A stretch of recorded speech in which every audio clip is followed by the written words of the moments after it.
Hello everybody and welcome back to another episode on the Hermitcraft Amplified server. Absolutely nothing at all has changed since we last recorded here. The reason why, because it's been about an hour since I last recorded the end of the last episode, if that even makes sense.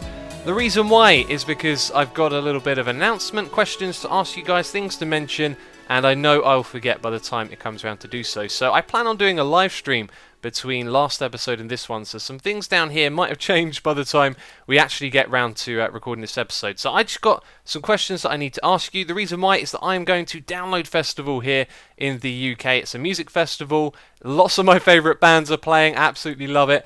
And that means that I'm going to be away for a few days. So I've got some questions for you guys. What would you like to see while I'm away? You see, I've been brainstorming some content. I've had some ideas, like maybe bring back some old series like Doom or maybe FTL for 1 or 2 episodes, something along those lines. Not making any promises though.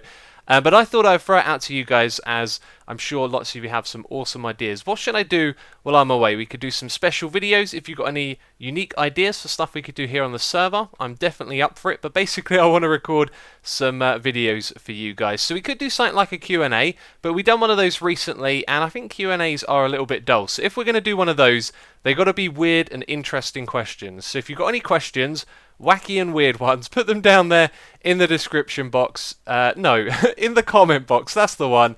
And if I decide to do a Q&A episode, I'll be answering your questions. And that's it. So I'm just trying to plan out some content for while I'm away. And I also want to mention, like I did at the end of the last episode, let's just go into this view right here. It's always funny. When I'm talking to you, I want to be direct like this and say hello.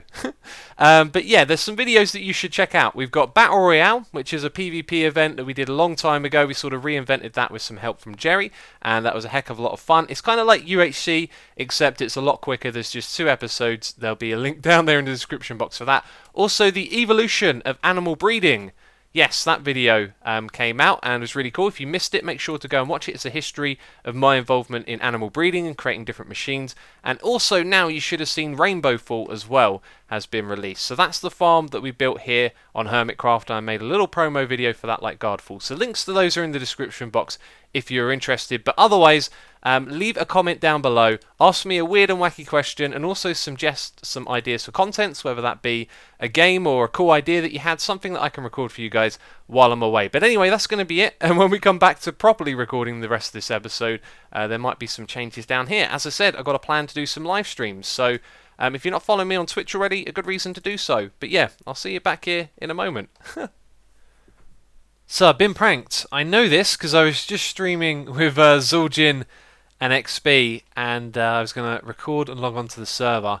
And then I logged in and I thought, wait a minute, I forgot to press record. So I could have seen this, but oh my, have I been pranked here. Look at this. Hashtag spoiler. Yes, they built a giant dirt, box around this to prevent some spoilers here, but I have been, oh, look at this, well and truly pranked. Where did they get all of this wool from, hey? You build a wool farm, and all of a sudden people go pranking you. Oh, and look where the wool goes. It goes right above the storage area, doesn't it? Oh, that's brilliant. Let's go down below and see what that looks like. Oh yeah, that doesn't look good. That is a actually, it looks pretty cool. Crazy mesh of colour for our ceiling right there. Awesome. Yes, I was hanging out with the guys. They were being ever so trolly, and I thought they were talking about Game Mode 4 server when they said that they had pranked me, and then after a while I realised that they were talking about this one. But yep, been pranked. Rainbow Puke from Zul'jin, and well, the other way around, from XP and from Zul'jin over here. That is a lot of fun. We've also got this big spoiler box to remove as well. What does this say over here? Wrecked exhibit. Yeah, this was a little thing that Zul'jin tweeted out, a little spoiler right there. Oh, that's awesome. I wonder if it goes all the way around. So yeah, been pranked. And it's funny because they were saying like, oh, there you go, it goes over those sides. That I've had nowhere to be pranked at because I haven't had a base, and so now that I've got a base, it's quite likely people are going to be pranking me a lot. But this should be really easy to clean up because all of this is inside the space where the glass is, and then everything else is like above ground, so it should be pretty straightforward. No damage done. Let's go up the ladder and see what it looks like from up there. And I think we're going to do a time lapse actually. We could probably remove this thing as well while we're doing that.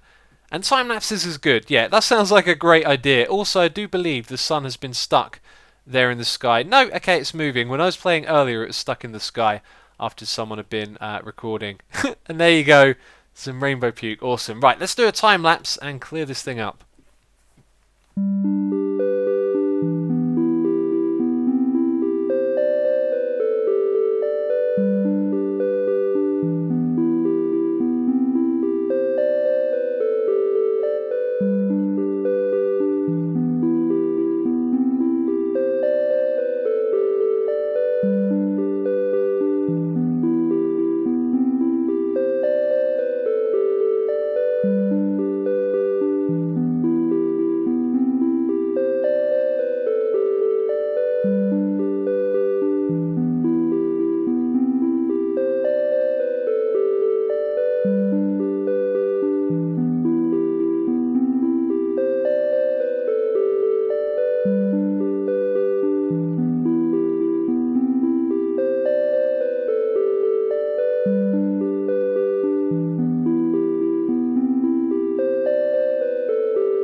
So it's as if they were never here, and I gotta say that was a lot of fun to clean up. But now I'm thinking about revenge, because of course you can't just let yourself get pranked. You gotta get them back at some point. So the ideas are bubbling.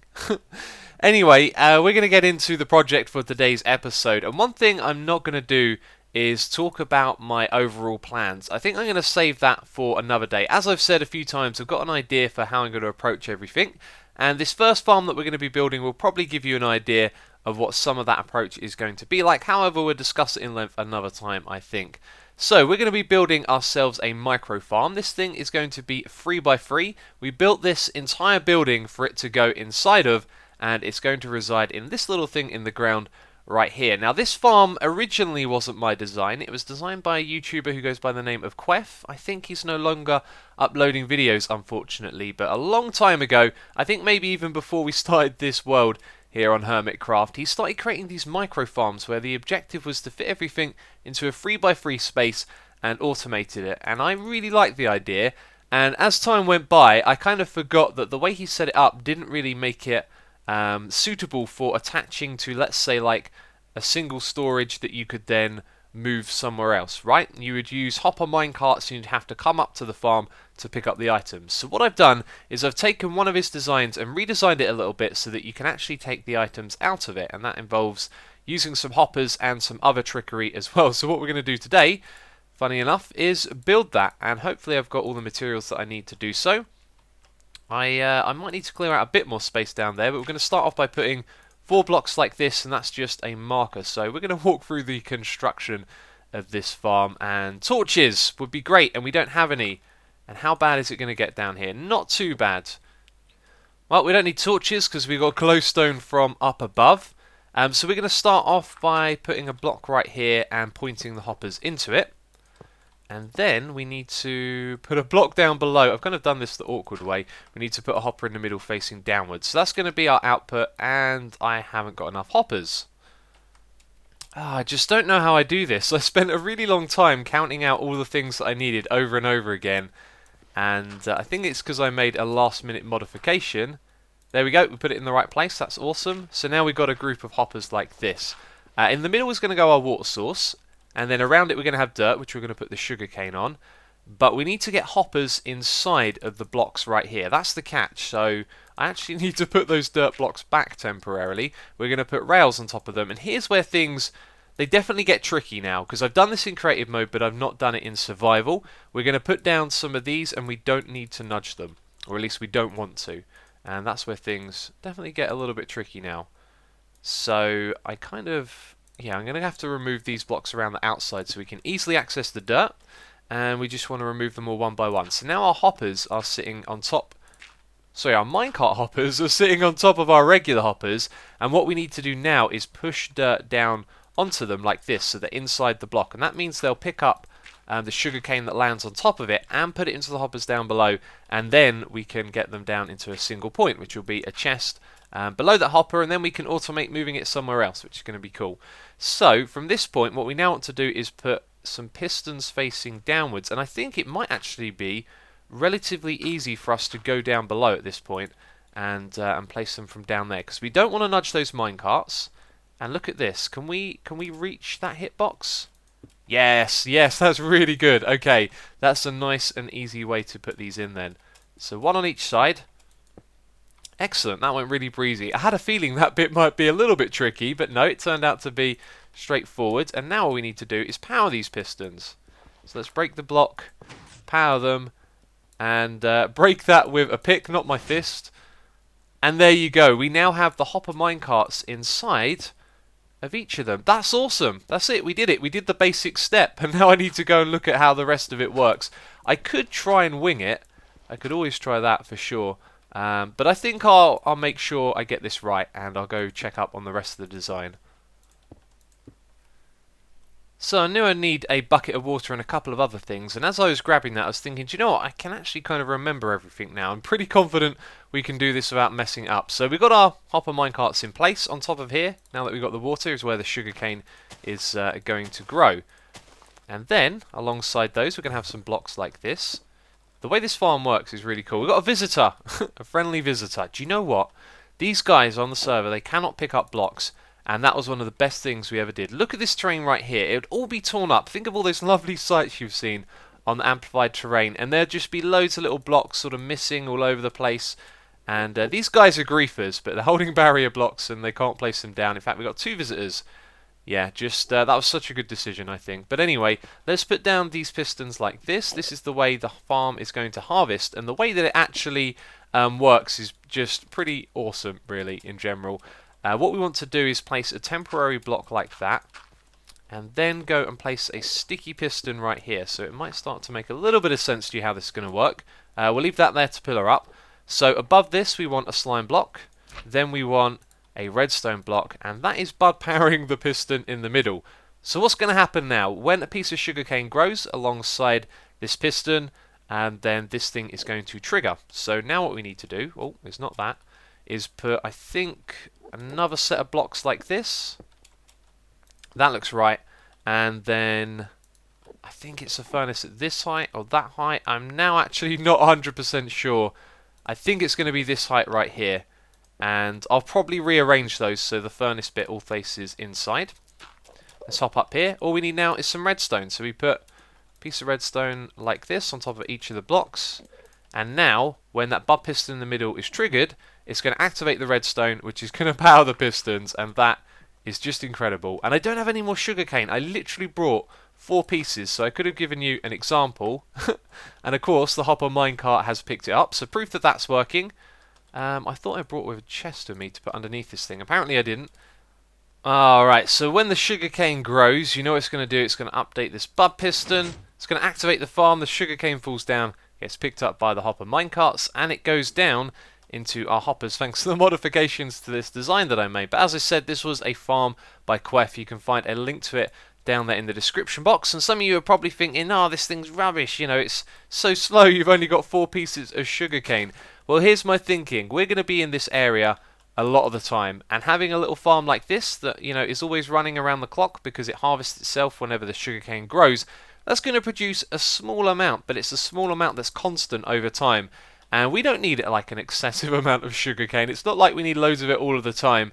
So it will slowly build up over time. And for that reason, I think it's an awesome farm. You know, it's nice and compact. It's yeah, it's a little automated thing. It's different from what you usually expect, and I like it. This is what I want to do. So the next step for us now is actually to hook up this thing to our storage area. So we're going to do something with some minecarts here. We're going to be taking the items from here, you know, using some redstone, and then bringing them over to our storage system, which we have of course started working on. Well, this isn't too good, and what you could do, I guess, is put a hopper inside the block and a hopper below it. But do you know what? You could actually just put glass around the outside here, then it would always fall down onto that bit right there. That's not a bad idea. I think I might put glass around this thing as well. But I'm not too bothered about that, you know. Occasionally it's going to land on the outside. That's no biggie. Anyway, if we go down here, let's see how many we've got in total. It's been a while. 21, so it's very slow indeed. But down here is where our storage area is. Aha, that's some of the redstone for lighting the lamps. So actually this thing is really close to our storage area. I didn't really consider the distance too much. Look at this. It's going to go right down here. Let's build a little staircase. Sort of.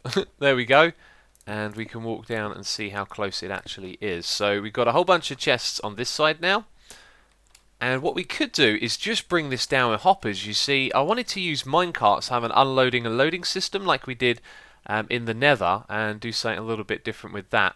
And I think I might still do that, but it's really short. You could probably get away with using hoppers. But anyway, we'll do this with minecarts. So we're going to come down and hook it up to this area. And by the way, we did a live stream where we built the other side of this. If you want to see that, there'll be a link down there in the description box. And if we just go around on this side over here, there we go, and come out to the other side, you can see that we kind of mirrored what we did on that side over on this side, except we never finished the roof, which is something I hope to do in this episode now as well. So that's something I'll be working on. And yeah, what we can do is put some item frames on the bottom and the top, and I think what we're going to do, since we've got quite a lot of storage, is dedicate 2 chests to what's below them, or 2 chests to what's above. So what we'll do is we'll put like a little sugarcane one right here, and then we'll have a little minecart loading system just off the back here to take the items from there to there. So it's a short distance, but we'll do it in minecarts because that's something that I want to do in this series, is use a lot of minecarts, and we'll just do it for pretty much everything. So yeah, a few things to build. It'll all make sense when I've done it. Alright, I do believe that that is it, a working system, and I didn't expect our first one to actually be so small. I guess I never really thought about that when I was building all of this. And there we go, let's just light it up a little bit, and that's it. So it's pretty much the basic design that you've seen before, and what I wanted to do was make something that was based on how many items were in the minecart chests. If you were to have one here and you stick a comparator alongside it, that only works if you've got a detector rail, so I wasn't too sure on a way of how to power it, but maybe if we figure something out like that later on we could use it. But anyway, this is how it works. It's going to put the items from one into the other. Let's just take half of that and help it along, and then it's going to power it, send it over here. And there's something wrong with this side though. Okay, what have I forgotten? I have made a little bit of a mistake here.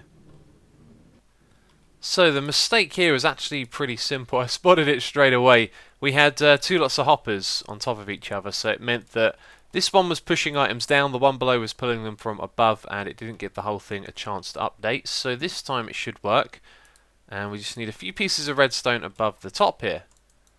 There we go. So it's powered now, and when something comes along with items, it should no longer be powered. So let's plop this thing down on the track, and then put some items in it. Get out of its way. There you go. What are you going to do? Aha, you see, it stops there for a moment, and then it goes back on its way. Awesome. That's really cool. And now it's forever going to do that as well, which is kind of awkward. I'm not sure if I want that or not. Let's disable that for now. You see, as I said, what I wanted to do was detect the amount of items inside the minecart chest itself, which seems a little bit tricky. So I'd like to explain that a little more elegantly. As you saw there, the minecart chest goes back and forth when it's like this, which is fine in some circumstances, but right now it's right next to our storage area, so it's going to make a right racket. So thinking about that, I realised there's another kind of flaw with this thing right here. Over here, this powered rail is based on the hopper and not what's in the minecart. So what I'd like to do is have it so the minecart sits here, and using a comparator based on how many items are inside that minecart, you would then manipulate the powered rail. But because it's done this way around, it means that if ever all of this right here fills up, then the minecart will be stuck over on this side. But if this thing fills up, the hopper and the chest above it, when the minecart chest comes back over from this side and sits underneath here, this thing will never be empty because there'll be all these items coming down from up above, and then the minecart chest won't actually leave because this thing has to be empty for it to be powered. So in this circumstance with this slow farm that we got right here, probably never going to be a problem, but we do need to develop a solution for that, because in other farms that drop more items, like maybe the witch farm in the future and bringing items over here to our storage area, that will actually end up being a little bit of a problem. So we have a reason to solve it. At the moment the reason is because this thing goes back and forth and I can't find a solution. But we'll be solving potentially 2 problems, but having it like that just doesn't feel right to me. It should be that something stops by default. So I'm going to have a look at it for a little bit longer, but I got a feeling it might take quite some time to sort of brainstorm a solution to that one. Yep, that is something for a test world in another day. And look at our storage area here. Doesn't it look glorious? There's still a lot more work to be done, but man, we are off to a great start. And we can put down our first little item frame over here. Do you know what? We're going to have a ridiculous amount of item frames in this area. I might have to rethink how I do this. Maybe have some more unorganized chests at the bottom and only item frames at the top. But for now, we're going to put that up there. Will you go in the item frame? You will. Awesome. And, oh yeah, that's right, a few items got picked up by the hopper while I was working on it. So that makes sense. And there we go, there's our sugarcane so far from the farm. And we got our first little item up there, and everything is going pretty well at the moment. It looks good. It's going to look great when we got like a whole row of them going across the top there, isn't it? But we'll do that over time. We're not trying to do everything in one day here. So I wanted to show you guys a little Easter egg of what I've been doing here on play.xisumavoid.com. This is where I go and do all of my creative building first of all. You can see the building that we've rebuilt on Hermitcraft and some stuff with me working on the farm and how to build it. And Qeth was helping me out while I was building this. He's a builder here on the server, and this is what he's done based on my design. So I sort of started off with these arches over here on the side, and when I got to the roof in the middle I was a little bit unsure of what to do. And he did this, and I got to say I was extremely tempted to build this because he's just got it all right. The way the roof comes together, the way it makes the building look like more of a barn, this arch at the front and the open roof on the inside. It's a lot better, I know. And I was tempted to build this one, but I gotta say I need to find my own way with these things. So, you know, what we built could have been better, but we're going to learn as time goes by. But yeah, I just wanted to show you that quickly. So, yeah, so you could see see how much better Qeth's was than mine, basically. But yeah, it turned out pretty good anyway. So we will learn and improve as we go along. This is the first of many buildings, I hope. I want to do a few more in this build style, in this area. And then I'm thinking that maybe what we can do is break this area up into lots of mini areas with lots of buildings, and each one of those can have a different kind of build style. But we're off to a good start. It's got its flaws, but it's also got some good points as well, and that's what you want to focus on when you're learning. And remember, at the beginning of the video we talked about download as well, so if you've got any ideas for content you'd like to see while I'm away, then post it down there in the description box. And if you enjoyed the video, as always, please do leave a like. Your support is truly appreciated. You guys are amazing. I remind you all the time, I really do love doing this, and yeah, it couldn't be possible without all of you guys. But that's it from me this episode. So as always, thank you very much for watching, and I will catch you next time. I don't know why I'm walking like this, but it looks really weird. There we go, yeah. Alright then, thanks as always. Bye bye.